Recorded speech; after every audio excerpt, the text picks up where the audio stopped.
मनन करना दास का काम है। तो इस युग में दास भाव कहां, ये कहा। तो ये तो बड़े दयालु हैं मेरे सतगुरु दीन दयाल, वो तो देना चाहते हैं, जितना देना चाहते हैं वो दे नहीं पाते। कैसे देंगे? इस कलश में अपनी कृपा रूपी बीज डालें, संपत्ति डालें। ये हृदय रूपी कलश को हमने अभिमान के ढकने से कस के बंद रखा, तो कहां जाए? सोचिए, केवल सुनिए नहीं, मैं भी सोचूंगी, आप भी सोचेंगे। तो उधर संत कहते गुरबानी में है कि 4 पदार्थ ये कोई मांगे, क्या है? 7 दिनों की सेवा लागे, धर्म, अर्थ, काम और मोक्ष। ये चारों पदार्थ उनको मिलते हैं जो गुरु की सेवा करता है, जो संत सेवा में नहीं करता है। भाइयों, ये जो सेवा शब्द है ये दास भाव की ओर संकेत करता है। अभिमानी सेवक नहीं हो सकता, तो सेवक नहीं हो सकता तो कुछ पा नहीं सकता। कैसे पाएंगे? वंचित रह जाता है। ऊपर से मूसलाधार बारिश बरसती है सबके लिए एक जैसी। बहनों और भाइयों, जो दास भाव विनम्र होते हैं, खड्डे वो भर जाते हैं। जो अभिमानी पहाड़ होते हैं अकड़े हुए, वो खुश रह जाते हैं। तो इसीलिए हम वंचित रह जाते हैं इस सुख से। हम फिर कौवे कागज रहते। तो पहले हमने अपने अभिमान, अपने अहंकार रूपी असुर का सिर काटना होता। क्यों? मंजूर है, जी करता है ना हंस बनने को। तो ये पहले से ही है दास भावना। अगर आती है तो उपदेशों का मनन करो।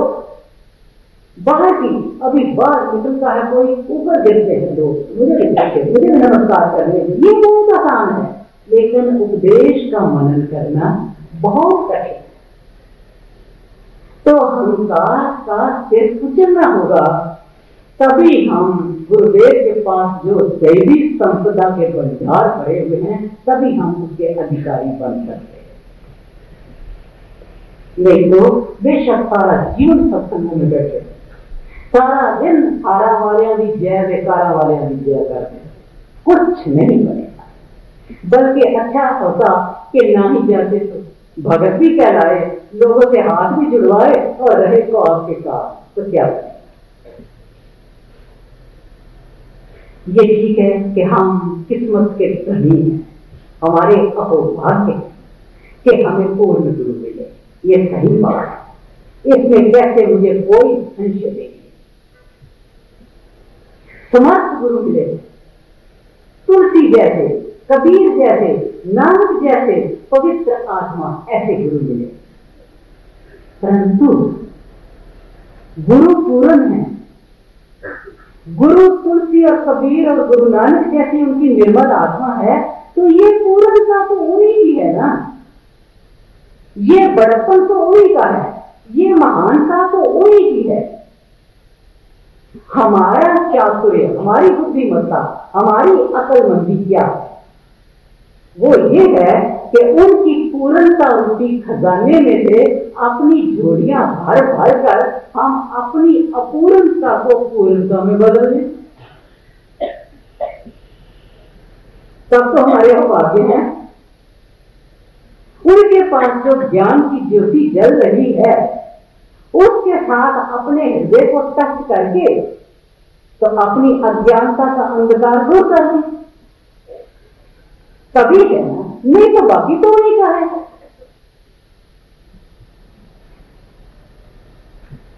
तो मैं ये कहूंगी कि जैसे इस युग में पूर्ण गुरु का मिलना कठिन है, कठिन, बहुत कठिन। इसी प्रकार इस युग में अपने गुरु की आज्ञा का पालन करने वाला, गुरु के पवित्र उपदेशों का मनन करने वाले शिष्य का मिलना भी बड़ा कठिन। शिष्य समझता है जो कुछ करे गुरु करे, मुझे कुछ नहीं करना, मैंने मत्था टेक दिया, हाथ डाल दिया है, ये थोड़ा मेरा क्या काम। तो जैसे सच्चे संत का मिलना कठिन है, ऐसे सही अर्थों में आज्ञाकारी शिष्य का, उपदेशों के मनन करने वाले शिष्य का मिलना भी कठिन है। यदि शिष्य दान करेगा तो गुरु को दिखा के कि मैंने इतना दिया, यदि आके सेवा करेगा तो गुरु को दिखावे के लिए, यदि शिष्य सत्संग में भी आएगा तो वो भी एहसान करके गुरु पर, मैं आया तो था अपने कल्याण के लिए नहीं, अपने उद्धार के लिए नहीं, अपनी सुख शांति और चैन के लिए नहीं, गुरु पर एहसान करते। ये हुआ जैसे मैं सुनाया करती हूं कि कोई मुसाफिर धूप में बैठा हुआ था, कड़कड़ाती धूप में, जून के महीने में, बेचैन था, पागल था, आग लगी हुई थी। तो पास ही घना पेड़ था, उसके नीचे एक संत बैठे हुए थे। संत ने जाके कहा, प्यारे तू भी छाया में आ जा, ठंडा हो जाएगा, सुख मिलेगा, शांति मिलेगी। जवाब देता है, मजदूरी क्या देगा? ये वो हमारा, जैसे कि हमने गुरु के लिए करना, गुरु बेचारे तो आते हैं, वो तो लुटाते हैं, लेकिन हमारा अभिमान कुछ नहीं लेने देता। जब तक हम अभिमान का त्याग नहीं करेंगे, दास भावना नहीं आएगी, अपने कल्याण के लिए नहीं करेंगे, तब तक जो उन्होंने अनमोल रतन दिया है राम नाम, उससे आपको कुछ नहीं मिलेगा, मिठास नहीं मिलेगी वो। और उधर पुकार के कह रहे हैं कि मन जब धैर्य को नहीं पावे तो चिंता चित्त को चूर बनावे, राम नाम जपो चिंता चूर, चिंता नहीं चिंतन पूरन।